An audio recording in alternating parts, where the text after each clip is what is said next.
Welcome to our channel target for judiciary. आज हम देखते हैं प्रोक्लेमेशन और अटैचमेंट ऑफ प्रॉपर्टी, जो कि चैप्टर 6 में है। चैप्टर 6 में हमने समन वारंट जो है कि कंप्लीट कर दिया है। आज हम देखते हैं उद्घोषणा और कुर्की, यानी कि प्रोक्लेमेशन एंड अटैचमेंट। सेक्शन 84 कहता है फरार व्यक्ति के लिए उद्घोषणा, यानी कि जो प्रोक्लेम्ड ऑफेंडर है उसके लिए जो है प्रोक्लेमेशन फॉर पर्सन अब्सकॉन्डिंग,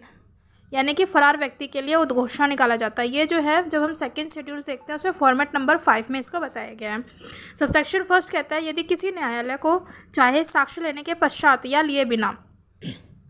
यह विश्वास करने का कारण है कि कोई व्यक्ति जिसके विरुद्ध उसने वारंट जारी किया है फरार हो गया है या अपने को छिपा रहा है, जिससे ऐसे वारंट का निष्पादन नहीं किया जा सकता, तो ऐसा न्यायालय उससे यह अपेक्षा करने वाली लिखित उद्घोषणा प्रकाशित कर सकता है कि वह व्यक्ति विनिर्दिष्ट स्थान में और विनिर्दिष्ट समय पर, जो उस उद्घोषणा के प्रकाशन की तारीख से कम 30 दिन पश्चात का होगा, हाजिर होगा।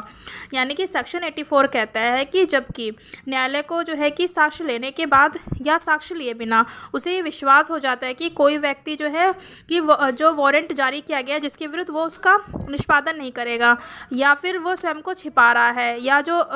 मतलब जो व्यक्ति है वो फरार हो गया है, तो ऐसी कंडीशन में जो है न्यायालय जो है एक रिटन में प्रोक्लेमेशंस जो है कि जारी करेगा, यानी कि रिटन में लिखित उद्घोषणा प्रकाशित करेगा। और उसमें ये मेंशन करेगा, मतलब एक पर्टिकुलर टाइम और पर्टिकुलर समय, विनिर्दिष्ट समय और विनिर्दिष्ट स्थान दोनों जो है कि टाइम मेंशन करेगा, और उसमें जो है 30 दिन के पश्चात, यानी कि 30 दिन के बाद जो है कि उसे हाजिर होना ही होगा।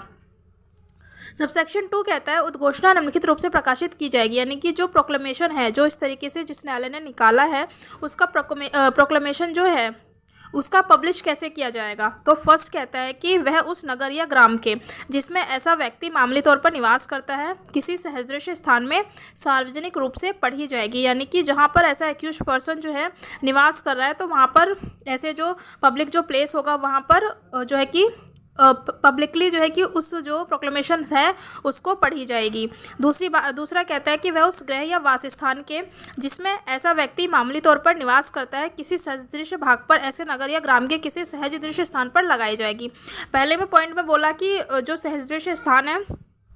वहाँ पर पढ़ी जाएगी। दूसरा कहता है कि जो जहाँ पर वो जो प्रोक्लेम्ड ऑफेंडर है वो रहता है, निवास करता है, या उसका वास स्थान है, तो वहाँ पर ऐसे स्थान पर जो है जो मतलब सहज दृश्य जो स्थान है वहाँ पर चिपकाई जाएगी, मतलब वहाँ पर जो है कि लगा दी जाएगी कि जिससे कि उस व्यक्ति तक ये इन्फॉर्मेशन पहुँच जाए।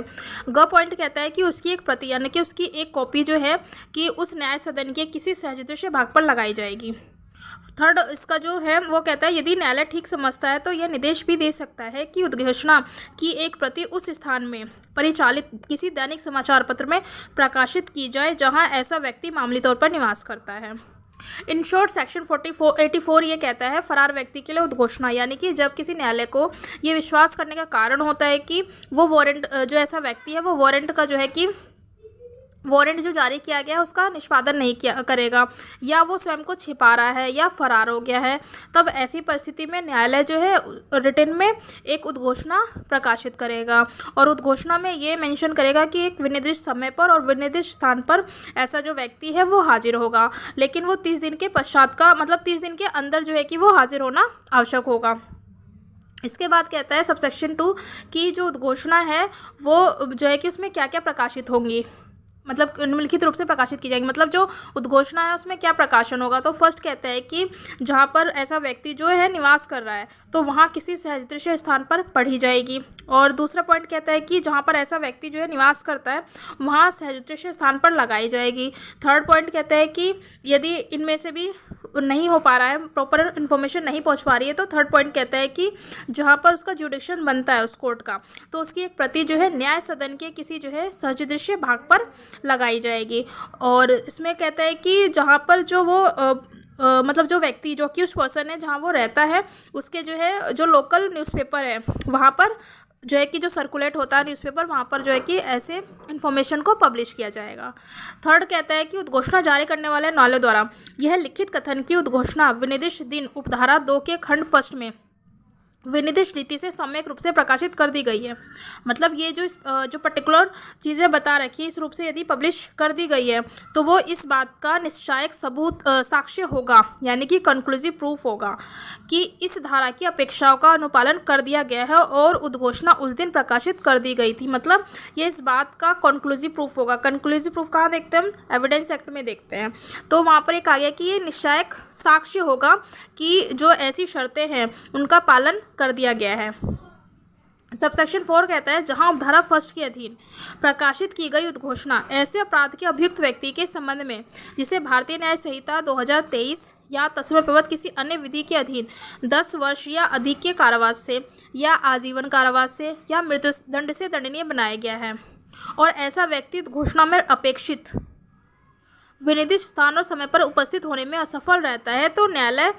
तब ऐसी जांच करने के पश्चात जैसा वह ठीक समझता है उसे उद्घोषित अपराधी प्रकट कर सकेगा और प्रभाव की उद्घोषणा कर सकेगा। यानी कि जो प्रोक्लेम्ड ऑफेंडर, मतलब ऐसा जो पब्लिश कर दिया गया है, फिर भी उसके बाद भी वो जो अभियुक्त व्यक्ति है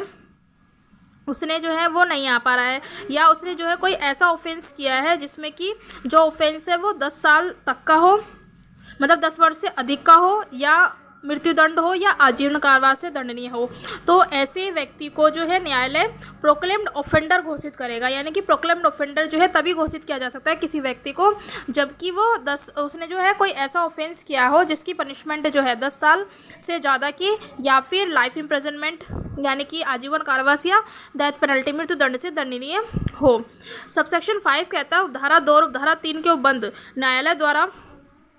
उपधारा 4 के अधीन की गई उद्घोषणा को उसी प्रकार लागू होंगे जैसे वे उपधारा 1 के अधीन प्रकाशित घोषणा को लागू होंगे। यानी कि जो सबसेक्शन 5 है वो ये कहता है कि उपधारा 2 जो कि उद्घोषणा की पब्लिश की बात करता है वो, और उपधारा 3 में कहता है कि जो ऐसा प्रोक्लेमेशन होगा मतलब वो एक कंक्लूसिव प्रूफ होगा वो जो है इन जो है, और सबसेक्शन जो 4 है तो इन तीनों पर भी उसी प्रकार लागू होंगे। मतलब जो पब्लिकेशंस है वो उसी प्रकार से लागू होंगे कि मानो जैसे वो फर्स्ट जो है फर्स्ट सबसेक्शन के तहत प्रकाशित घोषणा को लागू होते हैं। अब हम देखते हैं सेक्शन 85। सेक्शन 85 कहता है फरार व्यक्ति की संपत्ति की